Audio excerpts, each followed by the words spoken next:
हुजूर जी की प्यारी साध संगत जी, राधा स्वामी जी संगत जी, 27 जुलाई रविवार को बाबा जी ने कनाडा के टोरंटो में संगत को दर्शन देने के साथ सवाल जवाब भी किए।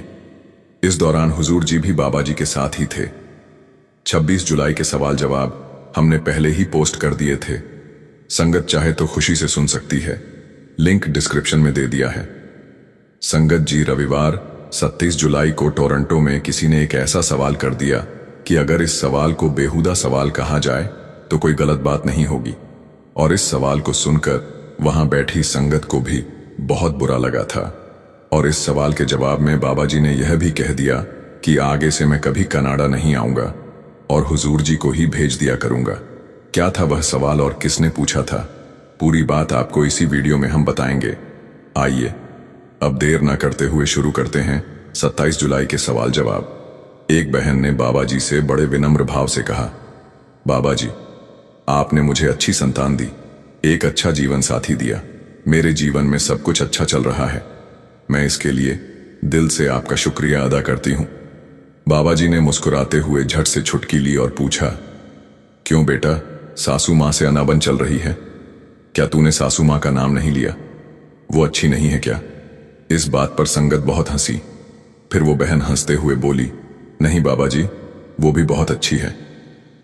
बाबा जी हंसकर बोले, फिर तो सब कुछ बढ़िया ही बढ़िया है। इतना सुनकर संगत फिर हंस पड़ी, लेकिन फिर उसी बहन की आंखों में थोड़ी नमी सी आ गई।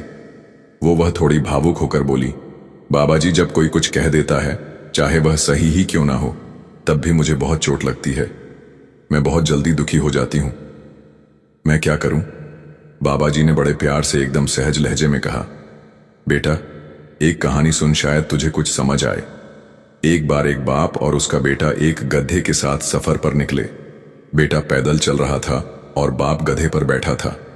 लोगों ने देखा तो कहने लगे, देखो, जालिम बाप को खुद गधे पर बैठा है और मासूम बच्चे को पैदल चलवा रहा है। लोगों के ताने सुनकर बाप उतर गया और बेटे को बिठा दिया। अब लोग बोले, आजकल के बच्चे देखो, खुद बैठ गए और बाप को पैदल चलवा दिया। इतना सुनकर दोनों ही गधे से उतरकर पैदल चलने लगे। अब लोगों ने तंज कसा, कितने मूर्ख हैं, साथ में गधा है और फिर भी कोई उस पर नहीं बैठा। अब की बार दोनों ही गधे पर बैठ गए तो लोगों ने कहना शुरू कर दिया, देखो इन निर्दयी लोगों को, दोनों इस बेचारे गधे पर बैठ गए हैं और इस बेचारे गधे की जान ही ले लेंगे। फिर बाबा जी ने बड़ी गहराई से कहा, बेटा, दुनिया तो हर हाल में कुछ ना कुछ बोलेगी ही। तू यह देख कि तू खुद क्या कर रही है, तेरा रास्ता सही है या नहीं। बस ये सोच, लोगों की बातों को अपने मन और दिल में जगह मत दे, घबरा मत, बस मालिक पर विश्वास रख और अपने कर्मों में अडिग रह। अगर तू सही है तो डरने की कोई वजह ही नहीं। फिर बाबा जी ने उसे बड़ी खूबसूरती से समझाया, बेटा, सच्चा प्यार हमेशा उसी मालिक से करना चाहिए और बुरा करते टाइम उस मालिक से ही डरना चाहिए। वही है जो हमारी भावनाओं को समझता है, हमारी जरूरतों को जानता है और हर वक्त हमारी परवाह करता है। मालिक से बढ़कर यहां कुछ नहीं है। बाबा जी की यह बात सुनकर टोरंटो की संगत में एक गहरा सन्नाटा सा छा गया। माहौल थोड़ा भावुक हो गया। फिर एक बहन ने कुछ ऐसा कह दिया जिससे पूरा माहौल ही बदल गया। इसी बहन ने वह बेहुदा सवाल कर दिया जिसको सुनकर शायद आपको भी बुरा लग जाए। उसने कहा, बाबा जी, अब हमारी भावना और प्रेम आपसे कहीं ज्यादा हुजूर जी से जुड़ गया है। आपके लिए वह पुराने जैसे भाव अब महसूस नहीं होते, वो फीलिंग्स अब आपके लिए नहीं आती। बाबा जी ने उसकी बात को बड़े धैर्य से सुना और हल्की सी मुस्कान के साथ बोले, अच्छा, तो फिर आगे से मैं कनाडा नहीं आऊंगा, हुजूर जी को ही भेज दूंगा। संगत जी, बाबा जी ने यह बात मुस्कान के साथ कही थी, लेकिन इस सवाल और बाबा जी के जवाब को सुनकर संगत बहुत मायूस हो गई। इस तरह की कोई भावना अगर किसी के दिल में है तो उसे अपने दिल में रखना चाहिए। जग जाहिर करके दूसरी संगत की आस्था को ठेस नहीं पहुंचाना चाहिए। संगत से बाबा जी से कितना ज्यादा प्रेम करती है, यह किसी को बताने की जरूरत नहीं है।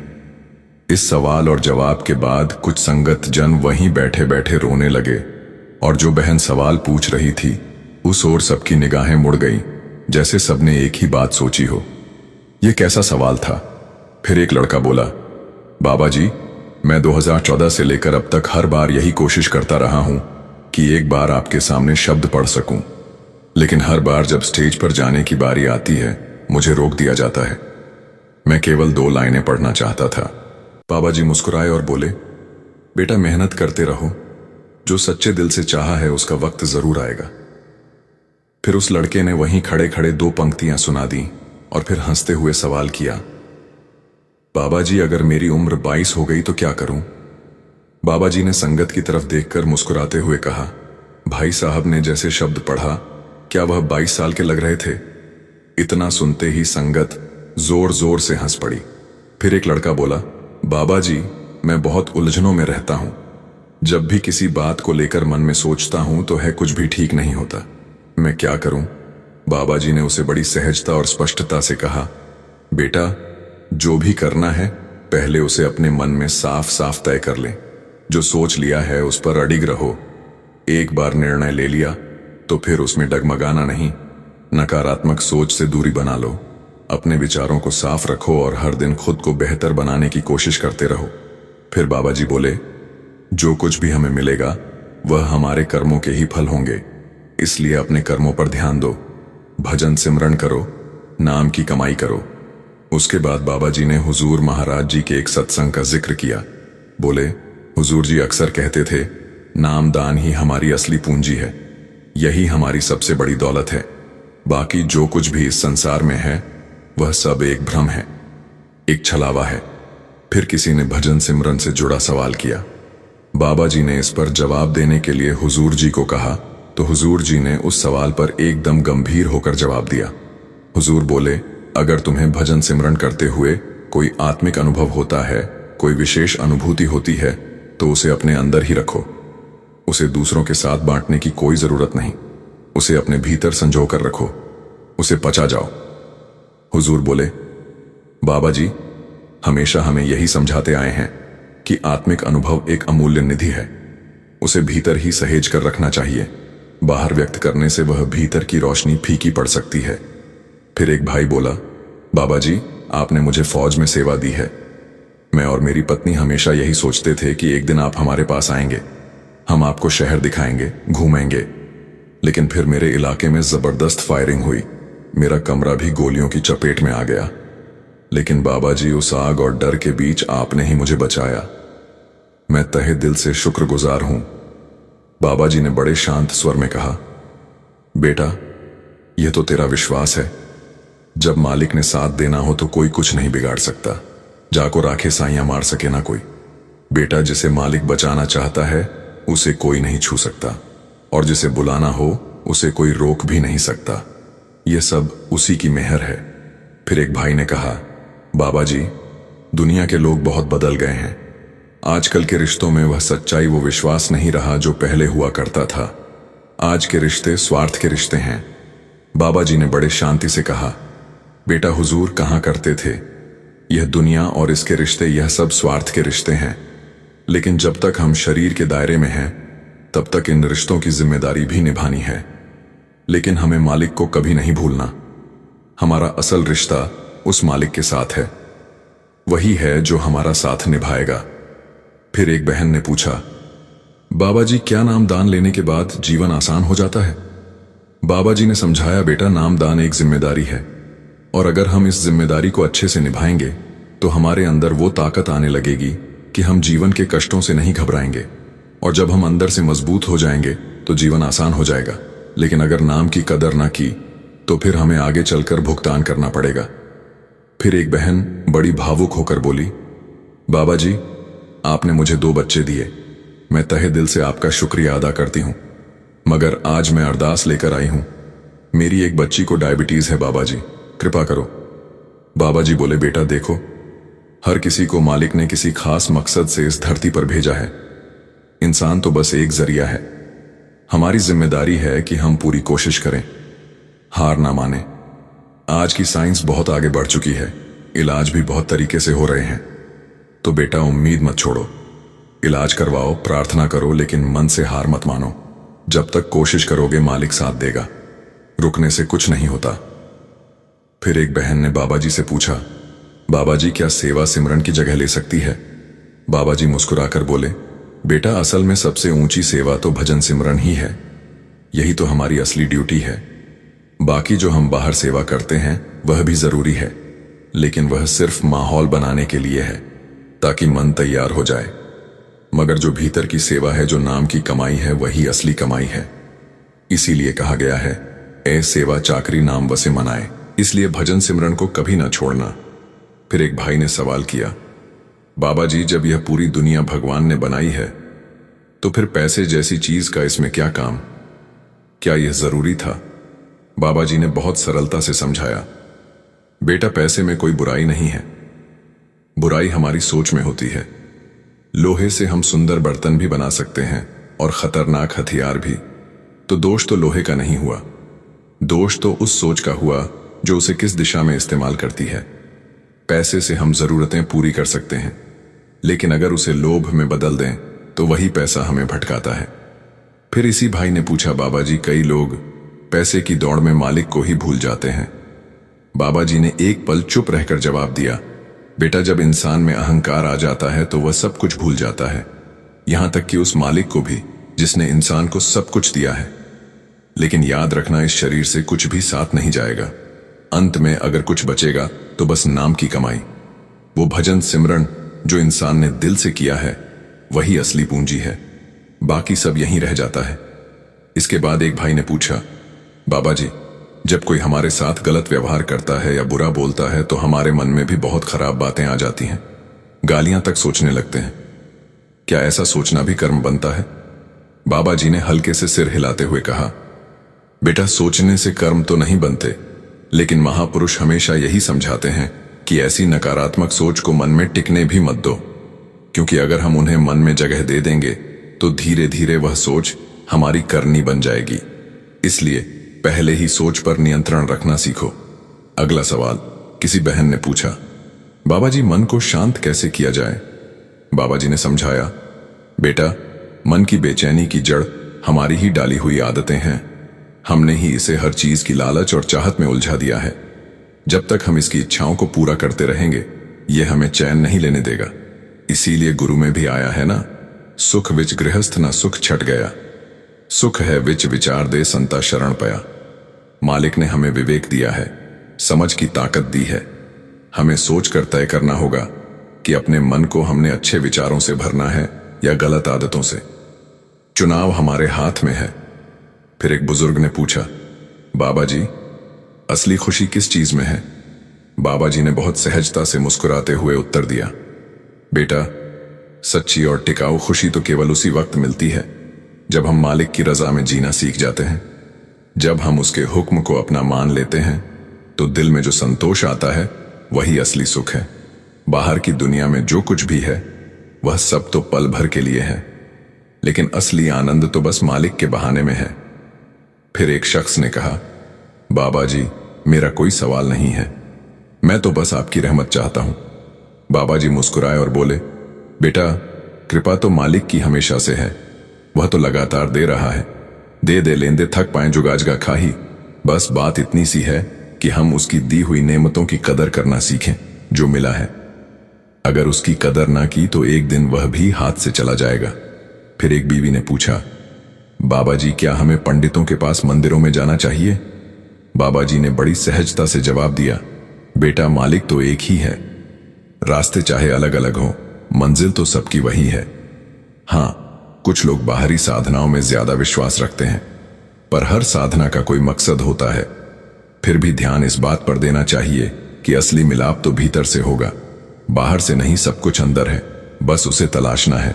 बाहरी साधनों का हम सहारा ले सकते हैं, लेकिन जो मिलेगा वो हमारे अपने अंदर से ही मिलेगा। फिर एक नौजवान लड़के ने भावुक होकर पूछा, बाबा जी, मैं तो बस आपके साथ रहना चाहता हूं। आप मुझे अपने साथ इंडिया ले चलो। मैं आपके साथ डेरे में रहकर संगत की सेवा करना चाहता हूं। बाबा जी हंसकर बोले, बेटा, मेरे साथ रहना इतना आसान नहीं जितना लगता है। लड़का फिर बोला, बाबा जी, फिर भी मैं तो आपके साथ ही रहूंगा। बाबा जी ने मुस्कुराकर कहा, बेटा, पहले उनसे पूछ ले जो मेरे साथ रहते हैं, वो क्या कहते हैं, उनसे राय तो ले लें।